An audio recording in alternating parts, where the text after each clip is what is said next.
Story time, y'all. Let's go. You know what time it is.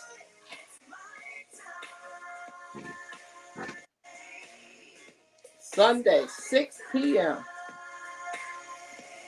Let's get it. Let's go. Good evening.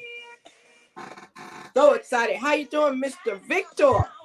Yeah, what's going on, Miss Crystal? How are you feeling on this Sunday? I'm doing amazing. I'm just ready to get this party started so we can let the people know about who you are today. Well, Definitely. I am launching this thing over here on the other side as well. I mean, you starting us off with the right music. It's your time to shine. Yes, it is.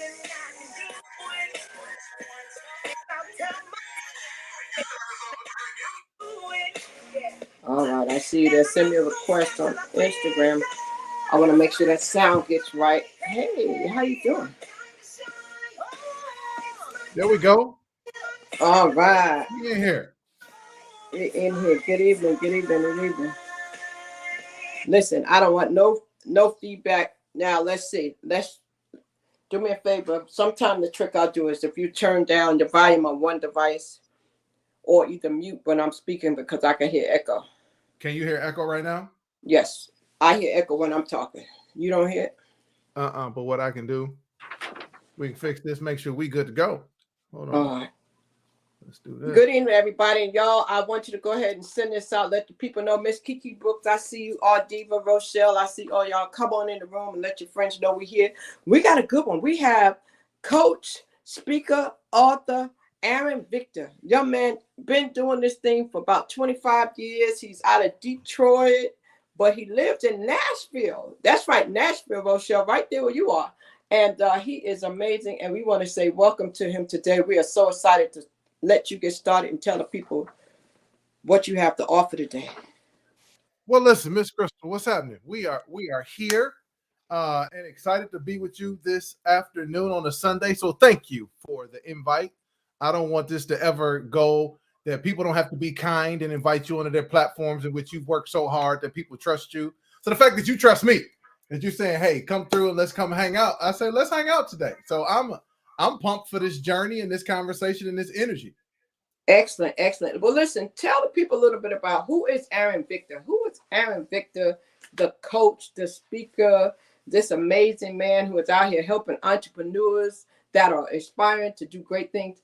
Well, this man, let me go back. Let me do it like this. Let's talk about who was Aaron, the little boy. I always like to tell people to talk about their childhood. Tell us who Aaron is, the man from Detroit.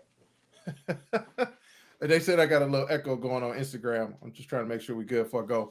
All right. So who is Aaron Victor from Detroit? Oh, man. Listen, I'm the oldest of three. And I grew up. So anybody who's currently watching BMF and, that TV show that's on Stars right now, that's how, that was the environment that I grew up in. Grown up church kid. Me and my brother and sisters were my mom's first staff when it came to the children's ministry. And we were in church all the time. So we're kind of weird kids. We were in church, all day on Sunday, felt like, 12,000 different times during the week. So didn't necessarily fit in. And most people who have not met me in person, I'm a rather taller human being. So I've always been tall. So I'm 6'8". So again, wow. Yes, ma'am. Yes, ma'am. So, growing up, as a church kid, when everybody's really trying to hustle, crack epidemic, Detroit had just experienced the white flight, mom's a probation officer, dad's, doing this thing, trying to figure it out. And then you're in church on top of it. It was tough. It was tough. I got bullied quite a bit because everybody wanted to make their name on the big guy. But the one thing that was very clear that my parents did with me is, and all three of us, honestly, is instilled a really, really deep work ethic in us. And so when that kind of time period started transitioning, my parents ultimately got divorced when I was 15. And then that year was difficult because as they had gotten divorced, my mom as a probation officer had gotten shot by one of her clients. By God's grace, she survived it, and just celebrated her 70th birthday this year. But when you go from being a kid to now being thrust in the front, then now you have to lead both your brother and sister, help your mom through healing, and navigate schoolwork, trying to figure out how to go to college, through sports. It was a very interesting time growing up in Detroit, at that time. That's amazing. Now I got to go back to something you said, because that's not something we hear every day. 6'8". Yes, ma'am. That stuck out in my head. Basketball player by chance? Yes. I played, I was fortunate enough to get a scholarship at Oregon State University first. And then the coaches that recruited me out there got fired. And then I ultimately transferred to a little school in Indiana called Valparaiso University. And so this time of the year, March Madness, is my favorite time of the year. It's my favorite time of the year because I get a chance to watch all the upsets. So, Thursday for, anybody who's into the tournament, you see all the upsets. I remember being that kid in that position, watching that happen. Had a chance to play in the NCAA tournament, all 4 years. I was at Valpo, 3 times eligible on the court, Sweet 16 in 98. So sports actually taught me a lot. So you take kind of the growing up in the church, and you take the sports, those two kind of components really actually make up the foundation of who it is that I am. Oh, wow. Okay. So yes, sports definitely will teach you discipline. Rebounder. Oh yeah. Coming. Snatching them off the boards. Oh yeah. So hey, Miss Crystal, I like you. I like the fact that you asked these really good athletic questions. So I remember it was a game. It was my junior year. We were playing Western Illinois. We were on the road. And so you talk about rebounding, blocking shot, and you're rebounding, you think blocking shots, it's kind of my role. So I remember this guy came down the lane and he shot this shot. And instead of me going to just block it out of bounds, I literally went up, snatched it out the air. So my teammates was like, wow. So they gave me a rebound when it was supposed to be a block. But yes, I did that too. No shot at professional basketball by any chance? So I was working on it. And what happened is, for me, my college career didn't go exactly how I desired it to go. But what ended up happening is that I went to a couple of camps, and I went, got hurt in one camp, and then got a chance to kind of play semi-pro. And, the money they were paying at the time, I was like, I went to school to get my degree. So I was like, I'll do something different. So I got a chance to coach in high school for a little bit. And one of my kids ultimately, one of the kids I coached ended up playing in the NBA for like 7 years, Jordan Crawford. So very proud of that, being able to do that. And then also having a chance to run Willie Green's camp, who's currently the head coach for the New Orleans Pelicans. I ran his camp while he was in the NBA 13-year career. So I ran his camp pretty much, I think from year 3 on, I ran his camp. So being able to just kind of have a broader perspective of basketball, how to be able to influence, watching the impact that the game can have to transform people's lives, very similar to what happened with mine. Wow, that's amazing. And I pinned it. You see, Kiki Brooks says she loved March Madness. I think we all love March Madness. Oh, who's your favorite team? Oh, so growing up, I'm a Fab Five kid. So the Jalen Rose, Chris Rubber, Juwan Howard, Ray Jackson, Jimmy King, the big shorts, bald head, black shoes, talking trash. I'm historically a Fab Five kid. But I think after going to school and being a mid-major and being a mid-major that beat the bigger schools, I always kind of try to find a mid-major every year that I can kind of root for, that I think I actually do really well. But if I had to put my alliances towards a team, it probably is Baylor, and it's all for all the homer reasons. The reason is the head coach of Baylor, Scott Drew, used to be my assistant at Valpo, and then one of his top assistants was my point guard at Valpo, so I usually root for Baylor. For sharing that side. I'm sure some people might not know about your basketball career out here, so that's a blessing. Thank you for sharing that.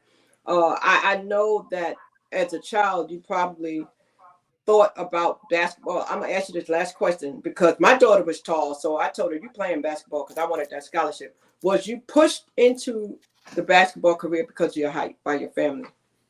So interestingly enough, I actually hated basketball. Because everybody wanted me to play. Y'all pray for me. I'm a little stubborn. So if you kind of push me in a direction, sometimes I'll go in the opposite direction just because. So growing up, I was a baseball player. Primarily played baseball up until I was 14 and just kept growing. And so, started getting a little bit better at basketball. And I remember my high school coach asked me a series of questions that were very logical. And he said, hey, this was going to my sophomore year of high school. He said, hey, what do you think? Who do you think gets the scholarships for baseball? I said, oh, the kids in the warmer weather states, out west, down south. I said, because coach, they get a chance to play year round. He said, okay. He said, so are your parents going to have the money to be able to pay for you to go to school? I said, no, I got to get a scholarship. He said, so which one do you think is going to be easier for you to go to college? Is it going to be baseball or basketball? I said, oh, basketball. He says, well, I need you to spend time during baseball season playing another sport to make you a better basketball player. So once we had that conversation, my last year playing organized baseball was my freshman year in high school. So that the best players are made in off season. Well, thank you so much for sharing again about your basketball career. So now, later on in life, here you are as a coach, helping people like entrepreneurs that want to step out and follow their dreams to become, leaders out here in multiple industries. Let's talk about that. How did you go from being that coach to becoming the coach? From being coached to becoming an actual coach for entrepreneurs? How did that happen? Oh, so it's interesting. Like growing up, the one thing, and you get this as a mom of a taller, kid, is that they love to treat the kids older than what they really are. And so that was kind of what happened with me. Everybody kind of always treated me like I was older. And so then when I get to college, my junior and senior year in college, I was the co-captain. So again, I'm the one talking to the media at times, making sure everything's where it needs to be. So kind of leadership and kind of coaching was there. I started learning a lot of that. Got an opportunity to then work for the Detroit Pistons right out of college in their community relations department, and being able to kind of help take kids and connect them with the right resources in some at-risk areas. And so all of these things for me always started going towards kind of mentoring, started coaching. And then I answered the call in ministry. So then I became a youth pastor. So then like all of this stuff started happening. It's just like, all right, you were doing this in college. You're the oldest of three. You're coaching kids to go to the NBA. Now you're trying to coach and cultivate spiritually. Like this is this moment for you. Like, why are we resisting kind of making this thing official? And so for me, probably, it was an opportunity corporately where I was sitting with one of our directors, and they said, hey, we need you to help kind of galvanize the sales force and middle management. There's a gap right now, and it's affecting our performance. And I'm like, y'all think I'm the one to do it? They say, you're the only one that we believe that can do it. At the time, I'm a sales rep. And so I literally spoke for 3 days, talked about the ABCs, of different things of attitude, belief, and, finding your passion and different things like that for 3 days. And I absolutely loved it. And so people kept saying, it's like, Aaron, you do know people pay lots of money for what you just did. And so I was like, we'll see. And so, not really thinking about it like that. Then another opportunity came up where somebody says, hey, we need you. You're the only person that we believe that can do this. So then I was like, all right, let's make this official. Let's go file the LLC.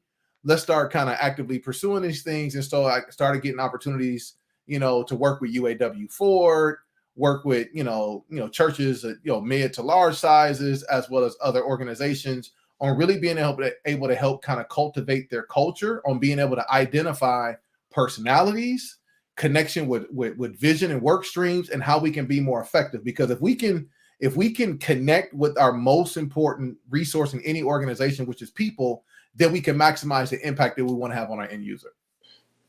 Wow, that's amazing. So what I'm hearing is a little bit of what I read, like in John Maxwell's book. He had a book called Developing the Leader in You.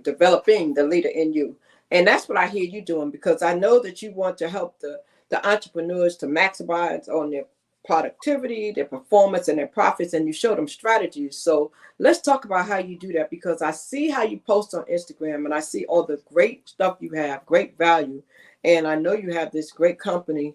So let's talk about what your mission is and exactly how you go about doing what you do. Yeah, so 2015, I think officially, as the paperwork says, 2015, filed the LLC for level 3. And so level 3 really stands for 3 L's, locate, leverage, and launch. And so in essence, what I help with those who are entrepreneurs or trying to develop their careers, or their leaders and trying to get better production out of their teams, is that first of all, we got to locate the problem. Because again, we can have all these aspirational goals and everything else, but if we don't locate the problem, then that keeps us from a space of being able to provide the proper solutions that will lead us where we need to go. So now, basically, after we locate the problem, how then can we leverage our unique positioning? Whether it's, hey, we're at the bottom, so we have no place else to go but up, or we're at the top and we don't want to come down. So what did we learn from the success that we've already had? You know, based on where we find ourselves, how can we leverage that towards the goal that we want to go towards? And then next thing is, now let's have a systematic step-by-step process in which then we can launch with effectiveness to not just create momentum, but to build momentum as we're going in the right direction. Listen, if y'all haven't figured it out by now, I need y'all to go get a pen and paper. All right, go get the pen and paper so you can take some notes. All right, because what that man just said is locate, level, and launch. That means you need to locate yourself and find out where you are in your business, find out what level you on in your business, and see if you're trying to launch it to go to the next level with this man right here, because he can really show you some stuff. I know he has some gems he's going to drop, though. If you're just coming in, we're listening to Aaron Vicker. This man is sought out for what he does, and he is here with us today, all the way from Nashville, Tennessee. But I got to back up because I want to pay tribute to just one more point in your life. Husband for 17 years. Am I correct? Yes, ma'am. It'll be 18 in a couple of months. It'll be 18 in a couple of months. We have to honor the wife. We have to honor the wife. So, ladies, he is married. He is married. Let me say that. Nice looking brother, but we need to go ahead and throw that plug out there. He's taken, and he's a father too, right? Yes, ma'am. You know, so we wanted to definitely talk about that. How many children? Just one. One child, you know, so we want to make sure we acknowledge he's a family man too, because that makes a difference. So that means that if you have a business, and this takes me to my next question, if you have a business and you have issues with juggling your time, finding time to do everything and prioritizing the business, he may be able to tell you about doing that. Is that correct, Aaron? Can you help the busy people out, the people who just can't find time to get this stuff together? Can you help the people out? Yeah. So first thing I would tell people to do is, one, you have to find the black holes in your calendar. Everybody has black holes. You can tell me, oh, I'm so busy, I got this stuff going on, but I can promise you waste at least 15 minutes on social media. You wasted at least 15 minutes every day talking to somebody or texting somebody you ain't got no business texting. If you watching TV, that's already another black hole. Right? So let's identify the black holes in your calendar and then being able to say, are these the priority? Is this leading me towards the priorities that I have? And so, yep, I've seen some of my best friends, have, active 4 kids, got multiple businesses that they do, but you're not going to find the black holes of social media. You're not going to find the black holes of TV in their calendars, because in those spaces where people might be watching TV, might be on social media, they're plugging in business meetings. Hey, they're doing stuff while the kids are in practice. They're doing stuff, remotely in the car. They leverage what we started learning from the pandemic on how to be able to do things a little bit more virtual and remote. So if you are first honest about the black holes in your calendar, then you can take that time back and then start prioritizing your time and making sure you're putting your best on your best. I remember my wife said this to me probably early in us being married. She says, I need you to stop fitting me in and make time for me. And it hurt when she said it, but I started making that adjustment. Instead of saying, hey, I got this window here, I started making it a priority and then building other stuff around that. Prioritizing is so important. I always talk about prioritizing. And listen, so yes, you are meeting him on social media, and he did say that you could be wasting time on social media. So let's talk about that for a moment, because a lot of people do engage on social media. A lot of people do network on social media, and that can be very productive. That they can turn a lead into a client that way. So how does a person distinguish between having fun and being productive out here on social media if they just don't quite know how to differentiate? Here's one tip, Crystal, I think everybody can do, and actually it got me a bunch of time back in my calendar because I stopped being distracted. Turn your push notifications off. If you turn your push notifications off, now you have to intentionally schedule time to go into your Facebook app, into your Instagram app, into your TikTok app to go do whatever you need to do. If you got a business where you need to post, you intentionally go in, You post and get out. If you say, Aaron, I posted this morning, but I want to be that person that responds to the comments. I want to be the person that's active. That's cool. So then you have intentional time where you go check the comments and your notifications, respond to them, and get off. If you say, hey, I need to do some research, I need to find the trending audios, or do some research here, that's totally okay.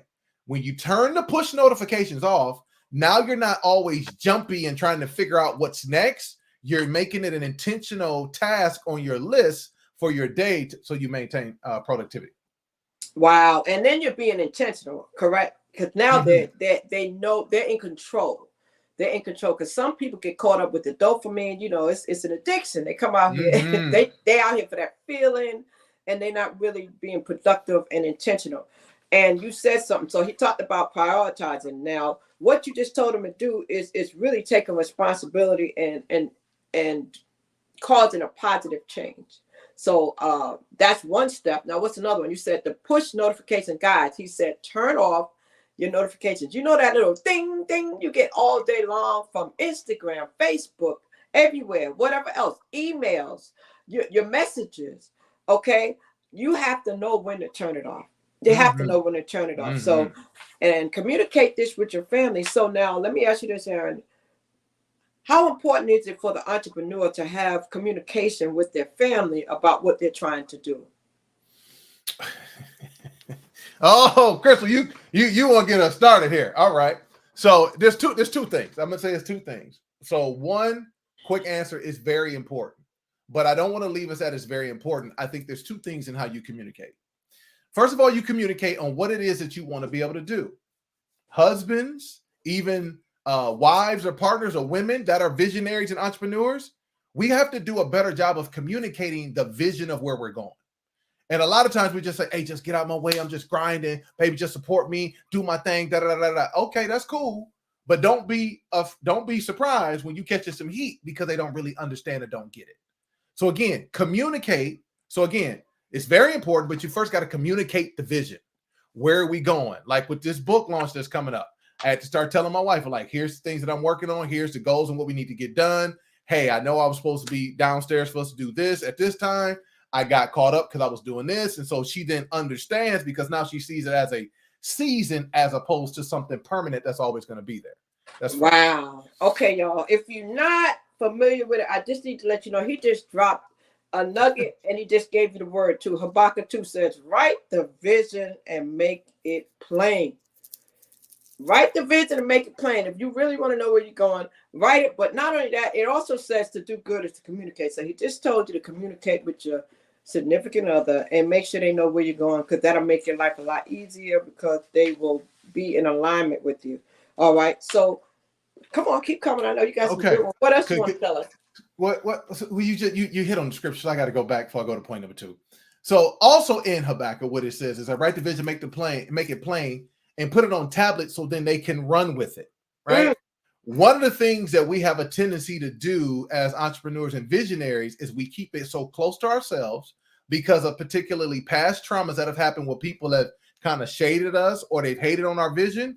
So we keep it so tight that when God is bringing us somebody else that could actually take us to the next level, we actually don't have anything for them to go run with other than what's in our heads. And the only person that knows what's in our head is us and the Lord.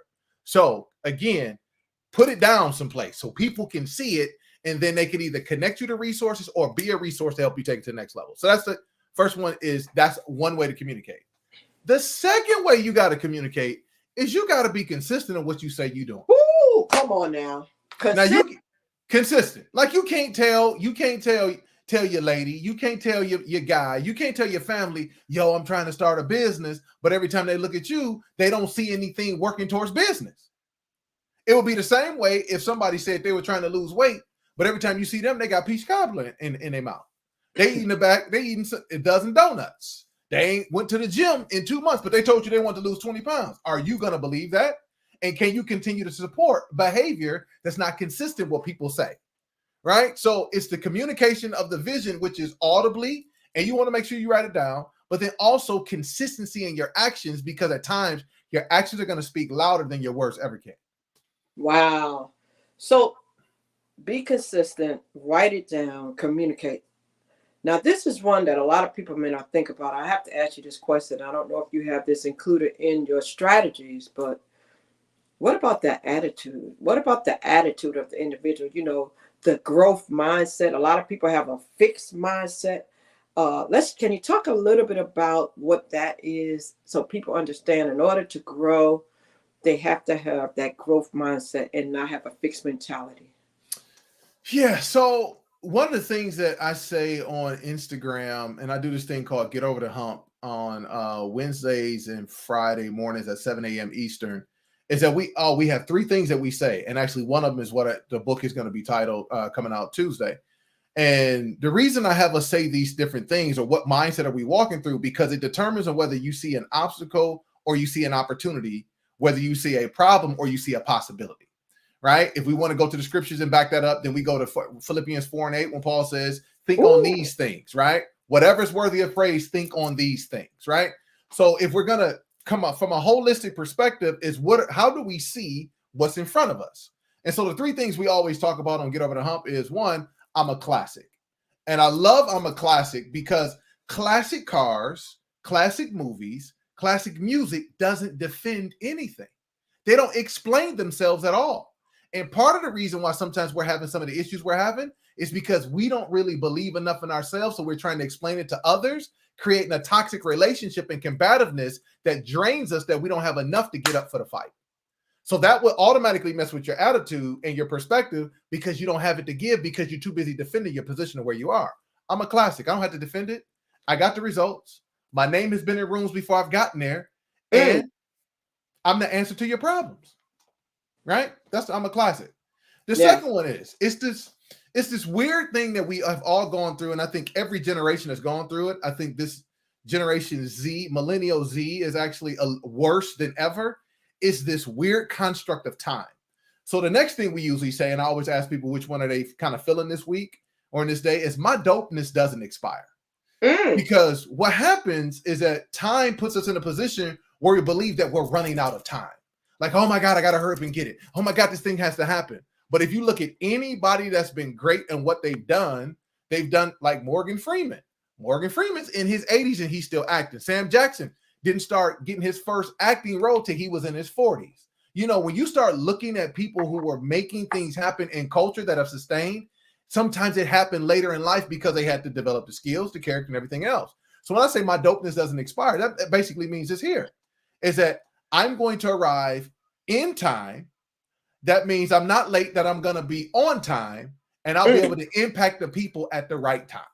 So let me just chill out and be present. So my dopeness doesn't expire.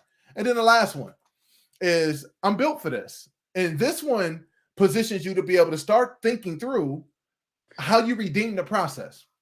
Scripture talks about how, God can redeem, all the time that the locust and the cankerworm ate up. And so sometimes we think that where we came out of these non-ideal situations, these decisions that we made that are frustrating, we can go to Romans 8:28 and, understand that all things are working together for our good. But if we're going to put ourselves in that position, understanding that the thing that was supposed to break me only made me. The thing that was supposed to destroy me actually solidified me. The thing that was supposed to snatch up every root actually made me grow deeper. So when I look at things in front of me now, all of a sudden, I'm laughing because now I know what I came out of is greater than what I'm getting ready to go into. Therefore, I'm built for this. So. Now, in case you don't know, he just gave you the title of his book, I'm Built for This. He's launching it this Tuesday on the 21st. You can find it on Amazon, so please go get it. And you hear already what's happening. You already hear what's happening. The man is coming straight out of the good book. He's coming straight out of the good book. So what you hear is he's applying all these principles that he had. He has a servant's heart. I hear it. I hear the word coming out your mouth. For those who know the word, they can identify it. So it's clear that you stand on Matthew 6:33. It's clear that you are putting God first. I mean, that I don't even have to ask you because it's clear. You walking it, you talking it, and you speaking it, bro. So congratulations on that. So let's talk about this book. Yes. I'm built for this. Yeah. I am. Everybody talks about the power in the I am. And then you wrote a book to say, I am built for this. So how did that happen? Where did that book come from? So So I'm very fortunate and blessed that my brother and my sister have both written books, and they have done really well. And so it's interesting for me to be the last one out of the three of us, and I'm the oldest. And so just kind of thinking through what is my offering going to be? What do I need to be able to do? And I'll be honest, for when the pandemic shut down and I had just moved to Nashville, I was really trying to find my identity, because everything I knew as a praise and worship leader, as a youth pastor, was all wrapped in the church. All was in there. And so I didn't have that as an identifier. I was in my house in a foreign place, just me and the wife. Like, there was a lot of things. And I remember sitting down with a friend of mine, and she says, you just have to find your voice right now. And so I went through this process where one of the things that my mom gave me this kind of skill set, or encouraged me to, when I was younger, because I used to have a really bad temper. And she says, you just need to just write it out. And so, like, growing up, I had notebooks all over the place where I'd just be journaling, and I'd just be writing, and just be journaling and just writing. And so I was very intentional. I said, let's start this process again. So I would wake up in the morning. I would, 5 o'clock in the morning, I'm up, and I'd pray, read my word, and then take the instant reaction off of what I read. And what started happening over that time period, from like 2020 up until maybe like 2022, I've been doing that every day. I had like 300-400 quotes all over my office in multiple journals, notebooks, and everything else. So I'm thinking, I'm like, I need to put out a book or something. And I got a couple outlines and some things I started that I know will come out. But I kept hearing God say, that's not it. And so I was like, okay, what do you want to do? He said, take the quotes. He's like, and package those together and present those to the people. And so I took the first, I think it was 120 of them, and put them together and sent them out to a beta group, and told them, I was like, hey, react to these. Tell me which ones you like, which ones you resonate with. And so took those down from like 120, and then got it down to kind of like 30 of them, and then started packaging those and putting those in kind of different categories, like perspective, self-esteem, consistency, different things that I was putting them in. And then that's kind of how the book formed itself. And so the title, Built for This, comes from the fact that was one of the affirmations that everyone got excited about on Get Over the Hump consistently, because it was the affirming nature of knowing that I'm not a fraud, I'm not damaged, I'm not abused. I am built for what I've already and ultimately been called for. This is just making me more effective when I get there. And so just hearing people get excited about that, I said, all right, let's go ahead and package this and put it this way. And so that's kind of how we got from, it was super personal for me to really be able to find my voice, when I literally was losing all of my identifiers, being in a foreign place during the most, isolating moment, I think in modern history, and then being able to say, how can I help, somebody else through this process through intentional reflection, to allow for there to be a transformation at the end of it. And now you see yourself begin to see yourself the way that God sees you. Wow.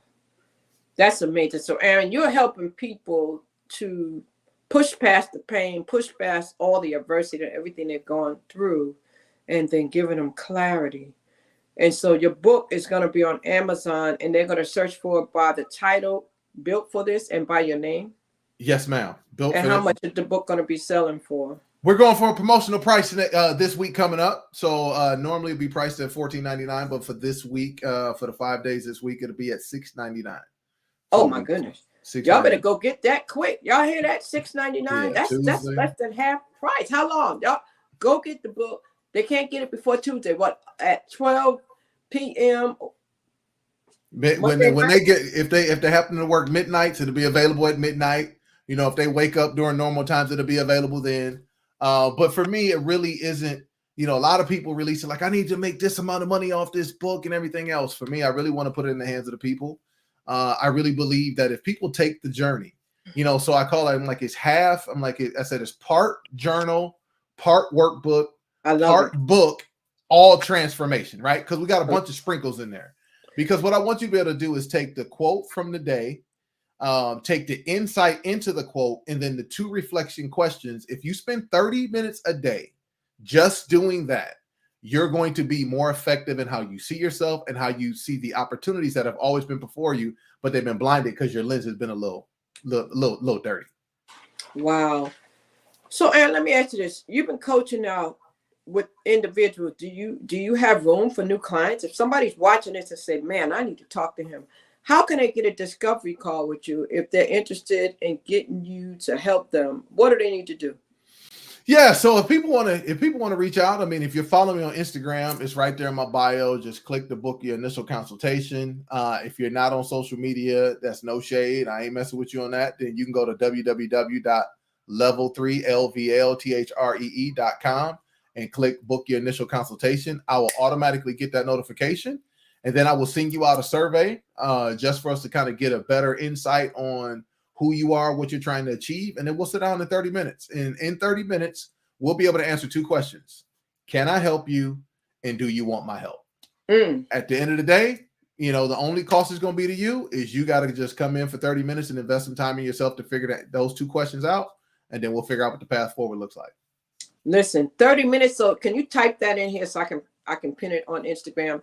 So for a discovery call, you're going to go to www.lvl3.com. He's giving you 30 minutes. Most people give you 15.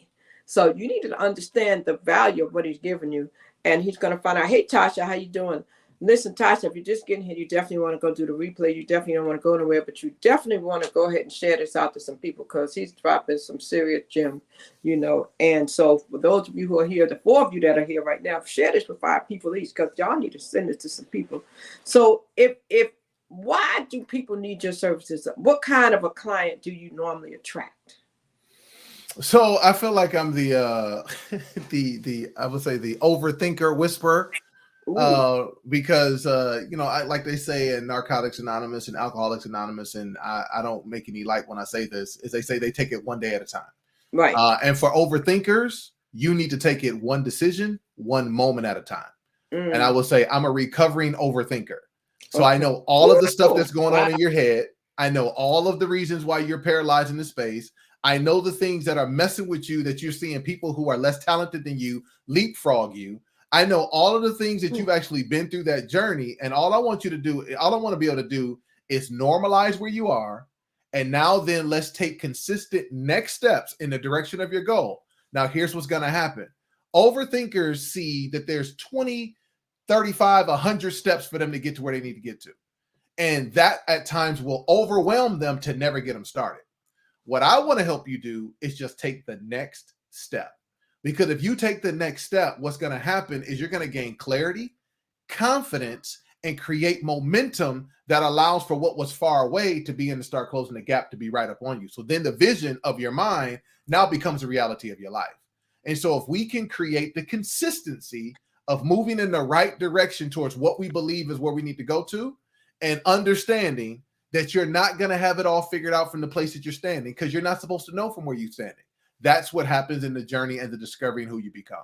So that if you're an overthinker and you really want to get yourself into a place to get in action and start achieving everything that you see in your mind and your spirit that will not let you go, that you tried to ignore, then I'm going to be your guy. Wow, that must be what made me come to you. Because man, Leandra sings that song, and that is my song. Lord, deliver me, because I'm truly an overthinker. So I want you to say the name of it for the people on Facebook, LinkedIn, and for the people out there on YouTube. Can you tell them how to reach you on those platforms, because they're listening as well?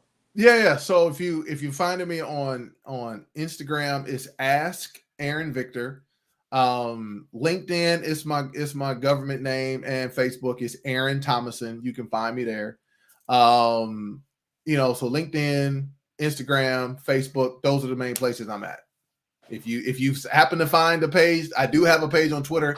I can't tell you the last time I used it. So, and you have a group on Facebook as well. Yeah, so I have a private community group that I use on a platform called Mighty Networks, and we call that Next Steps Required. And so we actually meet on Mondays, in which we're going to actually just spend some time, in which Sundays we actually start planning out our week together individually as a group within kind of the platform. Monday nights we meet for an hour and we kind of talk through what we need to think through for the week, kind of what's the theme kind of for the month. Like right now, one of the people in the community, they're an entrepreneur, and so they started talking through understanding sales. So what I try to use is movies and other stuff to kind of make the principle things kind of pop out. So we're finishing up a series on sales using Jerry Maguire as the example. Wow. And so being able to kind of walk through that to kind of really make it clean and clear. So now we know what we need to do throughout the week. And then we come back on that following Monday, accountable and ready to go. And what I tell people with Next Steps Required, I said, is that I believe if you come in and you watch the replays, you come to the first, session, and you don't believe that it's worth investing, then I don't deserve any more of your time. So like I say, the first week is on me. Wow. Yeah. So it doesn't matter what industry they're in? No, I bring it. You can come to the table. Like it honestly is like the one. I've had people that are, general contractors that are coming to the community, people who are social workers trying to launch their stuff to come out. Got people that started a brick and mortar business trying to do their thing. People trying to get into coaching like myself. I got a couple of guys I'm working with right now. That this one guy that's out in New York, he actually works for TikTok and is looking to be able to create freedom. So his issue is kind of time management. Got another one in Rhode Island that he's trying to scale his business to create another location. So for me right now, again, and I can tell you, each one of those people, they're overthinkers. Every last one of them. So I hear you saying individuals, but I saw that you also work with organizations and companies as well. If there's someone out here who has a company or organization, do you have any spaces for them as well? 100%. It'll go through the exact same process, because what I want to be able to do is let's sit down in 30 minutes to kind of figure out what are you trying to achieve as one of the key stakeholders within the organization. If we're saying, hey, we haven't maximized our performance, then maybe one of the quick diagnoses is going to be, do we have a culture that's built for performance? And sometimes a culture that's not built for performance is accountability. Sometimes you might have the accountability piece, but you might have the wrong people doing the wrong things. And then it's all right. So let's go figure that out. So we can figure that out. And then we'll sit down and determine how many people are we trying to bring into this coaching? Because again, if I need to bring in another coach to make sure we have the right experience, I will. But if it's something that based on the size that I can necessarily take care of on my own, then we will do it. So that's the other thing too, is that I'm not one that's trying to hoard all the opportunities, because at the end of the day, I want to make sure that the investment that you're making in coaching and transformation, you get what you're looking for. So at times it's called for me to call in some additional coaches for us to have the impact that's necessary, that's allowed for those things to happen. But yeah, we go through the same process and then figure out exactly what we're trying to do and start customizing and putting things together for that. So, wow, if you're just coming in, make sure you hit the follow button up on the top of the screen. On Instagram, there's a button that says live, and to the left of it, you can hit the arrow and see our names. And if you're here because of either one of us, follow, because as you can see, Mr. Aaron definitely has great information for you. He can help you in all industries. He can help individuals. He can help organizations and companies. Now, he also is a speaker.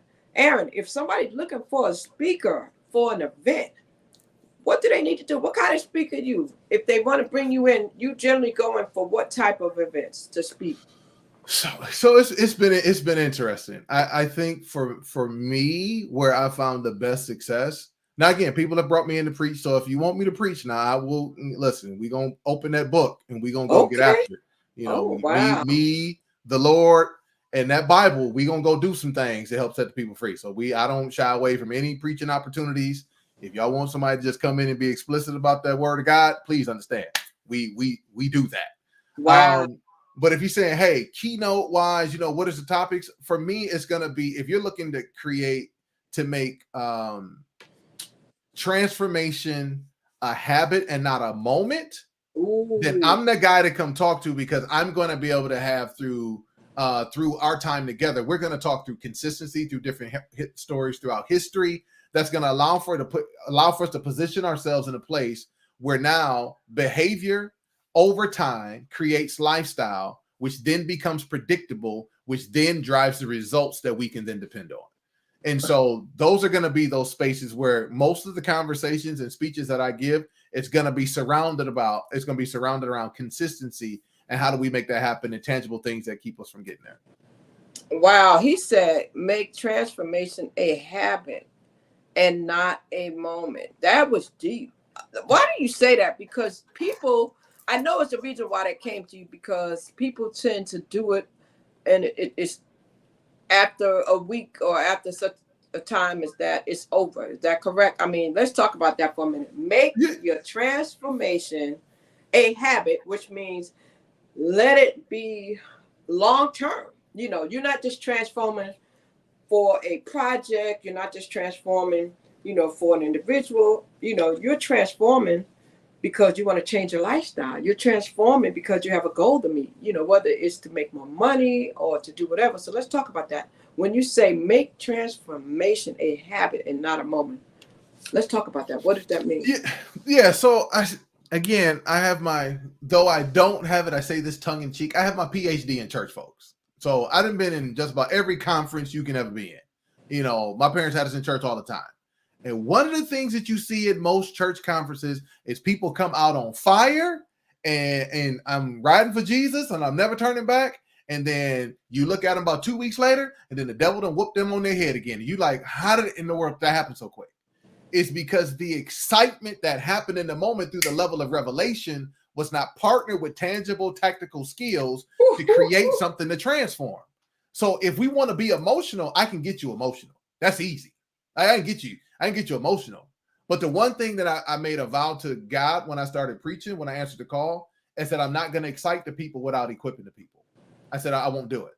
So if you you can go and watch any of the replays on Get Over the Hump that's on my Instagram right now. Every time before we get off, I'm going to give you 3 things that you can tactically do from this moment moving forward that will actually help you have transformational change, consistent change. Now, somebody put in the chat over on Instagram, they like to be emotional. Is that a good thing or is that a bad thing? That's my dude, Isaiah. What's up, baby? So there's nothing wrong with being emotional if you use the emotions in the right way, because emotions are actually how we understand and we know that we're alive. It's how we connect with each other. Your favorite movie, your favorite song, it evokes an emotion out of you, right? So emotions are good, but unbridled, they become abusive. And it can be abusive internally and it can be abusive externally. So when you can understand how to navigate your emotions, we go to what they call the EQ, your emotional quotient or your emotional intelligence. Yes. Yep. And the first piece of it is self-awareness. So if we aren't self-aware, then we can't self-regulate, which is the next step. So emotions are good. And I have a quote in the book where it says, your feelings are real, but the conclusions you make is a choice. Wow. And people sometimes make the choices based on the circumstances, which is not always a good thing, right? So they're led by their emotions. And so that's where this comes into play, I'm sure. So not only are you getting a coach, but you're getting a minister too. So you're going to guide them and then you're going to pray for them at the same time. Now, listen, that I don't know any way to do it. Crystal, I don't know any other way to do it because I see it as service. And one of the things that I believe that we have to be better about, those of us of faith, is understanding that in your church environment, whether you're a praise and worship leader, you play the drums, you usher, you're a minister or whatever, that's fine. That's your service to the house of the Lord, your local aggregation. But a lot of times, especially for us as African Americans, because it doesn't happen as much in the white church, is that they make us believe that what we've honed in the church isn't marketable in the marketplace. And so what we have to then be able to understand is that you can serve and make money, because the money is only produced based on the level of service that you give. Why do people keep buying Apple products? Because Apple has amazing service.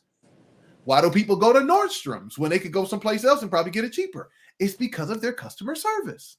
Service is a result of the level of money is a result of the level of your service. Wow. Now I see that Isaiah, she said, I can be an internal abuser I can be an internal abuser from being to an internal emotional person. Now, I want to say this. A lot of times when I'm doing a live and I have people come on for interview, I allow individuals to come in if they have something, if they want to ask you a question, or sometimes I even let them give people flowers if they want to. So I like to put that out there. If anybody that comes on, I heard you say that you know this, brother, if you have dealt with Aaron and he has helped you and you would like to just come on and say, listen, man, you know what? I have been utilizing your gym. They have helped me. Or if you just have a question, there's a question mark on the bottom of the screen. You can put that question in the box. Before I get him out of here because I don't want to take up too much of his time because time is valuable. I definitely will allow you to put some questions in there if you have it. I'm sure he won't mind a few questions. But in the meantime, man, wow. Wow. So let me ask you this. I've been asking you questions, but is there anything that you want the people to know? What do you want the people to know about Aaron? What is it that they need to know? The people that are just coming in, they've never seen you before, they've never heard of you. What is it that you want to tell them about Aaron Victor, the speaker, the leader, the award-winning coach? What do they need to know about you? So I think, coming from Detroit, we have this, and I think a lot of urban areas in the city where you give people that look or that side eye, I hear you kind of facing your spirit. And so I know there's people that's looking like, well, Crystal, we cool, we know her, we don't know this dude.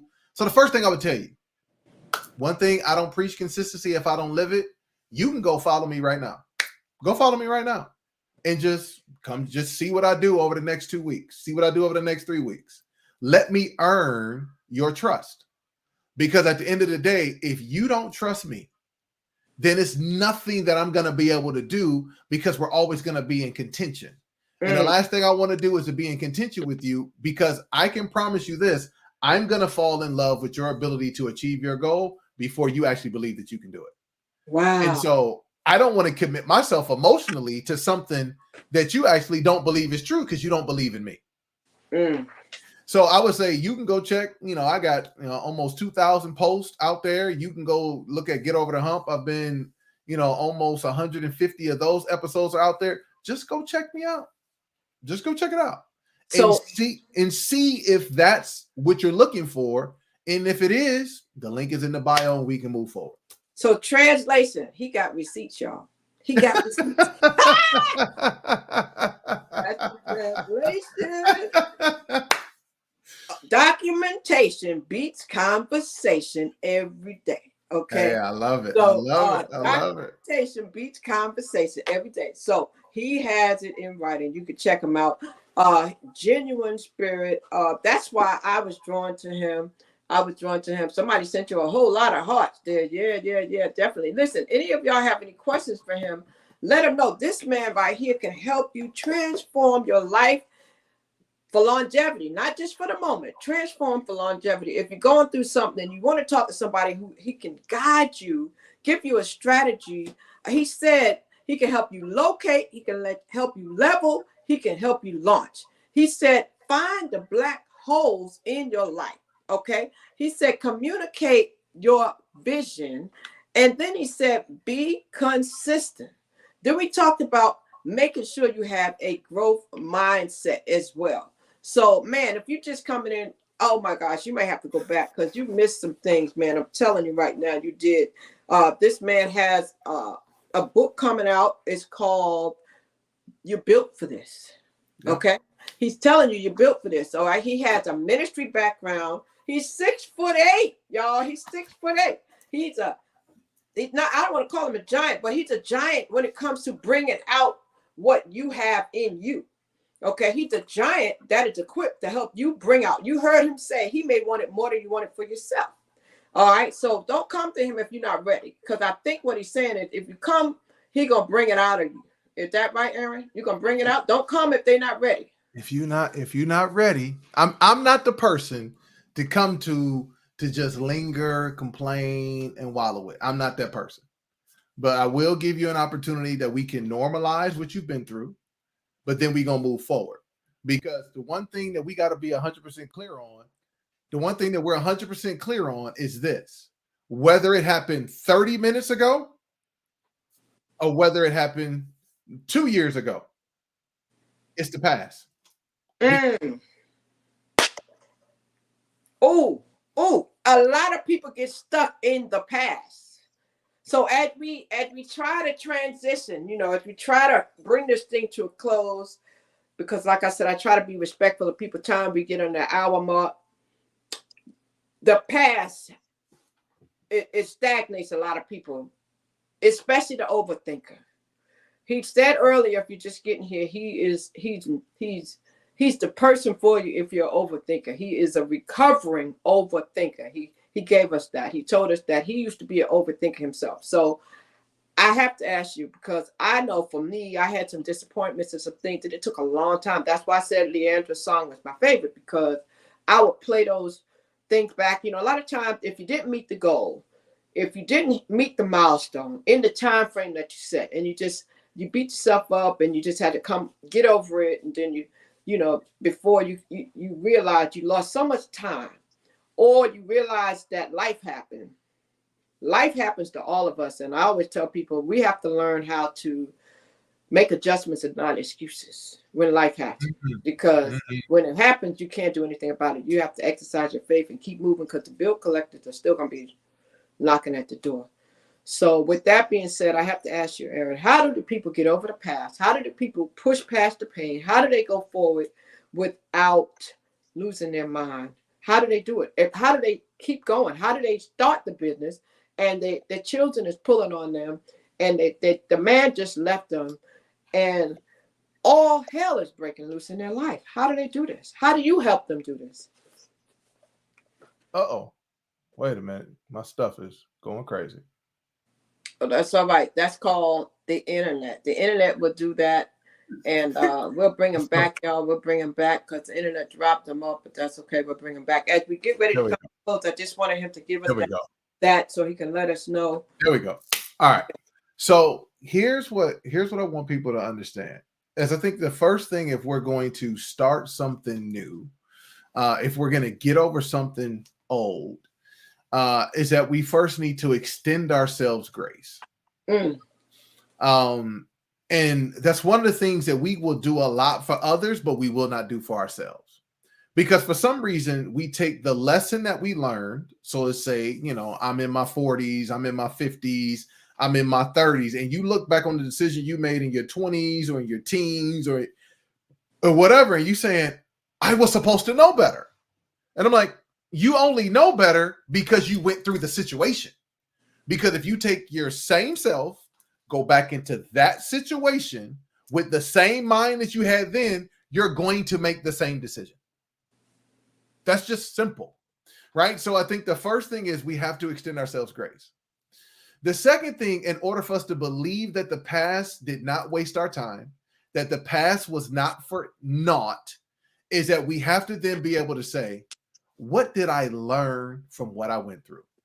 Me, I see my guy is on here. My dude, Kurt the Connector, is on here. And my guy, Kurt, and I did a group session together last year where we help people understand is that your mess is where the message lies. Wow. And a lot of times we want to ignore the mess and try to create something different. But again, if we go to the scriptures, God went and got Moses, who was a killer and a murderer, to go set the people free. So the very thing that you're trying to hide, that righteous indignation that Moses had, was the very thing that was needed for him to be able to stand through 10 plagues for Pharaoh to let the people go. So the very thing that you feel ashamed of is the very thing that you need to go back into to pay attention to and to be able to pull out, what did I learn? What did I overcome? And who can I teach to this? Now, I'm not telling you to go do that without any guardrails, without any help. If you got a good pastor that's a counselor, you need to go make consistent appointments with your pastor. If you don't have that, then you need to go with a counselor. Because when you start to go excavate some of the things that's subconsciously driving your behavior and creating less than optimal performance, you need somebody to help you bring that stuff back to the surface and then help you process it. So now you use it to free yourself and to bless others. So I think if you start with grace and then understand that what happened to you in the past, if we believe in the hope of Romans 8:28, then we know that it was working for our good, though it didn't feel good. And though the enemy, as Joseph told to his brothers, meant it for evil, God will use it for good to allow for you now to stand in a space that when you look back over it, it was supposed to break me. It didn't break me. It built me, and it made me for this moment, this time, to be built for this.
So here's the thing. I am super pumped and excited about the opportunity for Built for This to be dropping on Tuesday. So I would tell you, I say this facetiously and cracking jokes, but get it for your neighbor, your friend, your enemy, your cousin, mama and them.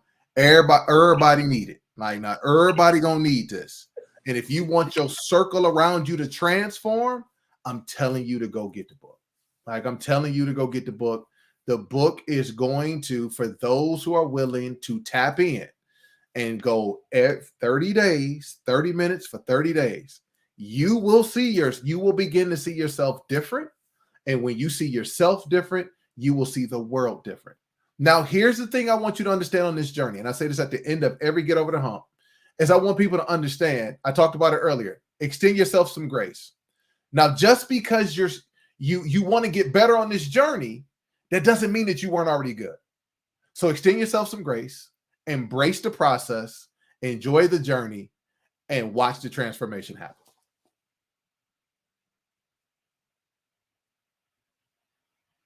And extend yourself some grace. That's the big one, because so many of us, we really don't. And trust the process. A lot of people hear that saying, trust the process. Like, you can't skip the process, y'all. You can't skip it. Like, that's why you heard him reference that scripture in the Bible that says all things work together for the good. And I learned as I went through life, Aaron, what that scripture meant, because everything is not going to feel good. It's going to be some rough times in our life. There's going to be some hurdles that we have to jump over. That we're going to get some thorns and all kind of stuff. We're going to be saying, ouch, but, and just imagine for the people who don't even have faith. Oh, I wonder all the time, when we say, if it had not been for the Lord, I sometimes wonder about the person that don't have relationships, like, oh my God, I don't even know how they do it. You understand what I'm saying? But I just want to thank you for sharing everything that you shared. If you just came in, you've been listening to Aaron Victor. And I want you to make sure you follow him. I want you to make sure you follow me. What is this? This is story time, y'all. Story time is where I allow people to come in and we talk about what they have to offer. You learn more about individuals because you just don't know. You just can't find out everything scrolling past the page, going into their life. Sometimes you just don't know. So I like to give people an opportunity because everybody has a story. And I hope that you just got a little bit of Aaron's story today. And we'll be coming back again. We do this twice a week, y'all. We do it twice a week. 6 o'clock on Sundays and 8 o'clock on Tuesdays. So, Aaron, I want to thank you, man. I want to thank you. I hear that echo right now. I want to thank you so much for just blessing us with your presence and just giving us the time. And I appreciate you, man. I appreciate you so much. I feel honored to have you here, and I thank you for taking me up on the offer, and I thank you for just coming and sharing on this platform. And I thank you for your people who came by. Once again, follow. If y'all have a story, let us know. We will help you tell your story as well. Everybody has a story, and as a hope catalyst, my mission is to spread hope. I want to stir up the gift, instill hope, and save lives. And this is how I go about doing it on this platform. So I thank you so much. Oh, Miss Crystal, you are doing an amazing work. And I don't know that everybody really appreciates it. But again, if we're going to go scriptural foundation, it is in Revelations where it says that they overcame by the word of the testimony and the blood of the Lamb. And the greatest thing that the enemy can do to you is to isolate you, to make you believe that you're the only one and that you're the worst one. And when Miss Crystal puts people in positions to tell their stories, it allows for the audience to understand they're just like me. So now we make hope attainable, and we pull it off of this ethereal platform, and we make it attainable for somebody to fight for a little bit longer. So I want to tell you, thank you for what you're doing, because many people will not share to produce hope for others that they may never get a chance to meet. So thank you. Ooh, God bless you. I receive it. Ooh, thank you. Thank you. Thank you.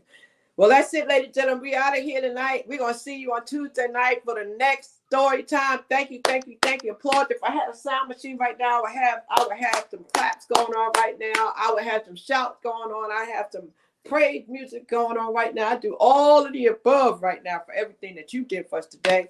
I want to tell you guys on Instagram, Facebook, YouTube, LinkedIn, everywhere, man, share this. Tell your mama, tell your friends, tell your cousins, tell your neighbors. Like you said, tell everybody about Aaron Victors. Follow him on all platforms. Thank you, Aaron. I'll see you on these IG streets and out there on some of these places. You have a blessed one. Thank you, guys. You have been listening to Story Time, and we'll catch you next time on the next episode of Story Times, Tuesday at 8 p.m. On that note, I want you to have a great evening. Go spend some time with your loved ones. Tell somebody you love them tonight. Be good to one another, but most of all, be good to yourself. Have a great evening. Be blessed. Keep hope alive. I'll see you next time. Thank you all. Share the slide. Purpose and resilience. You will come now? Like, really? Oh! Do the replay. See you later. Thank you. God bless you. Oh, my goodness. Oh, my goodness.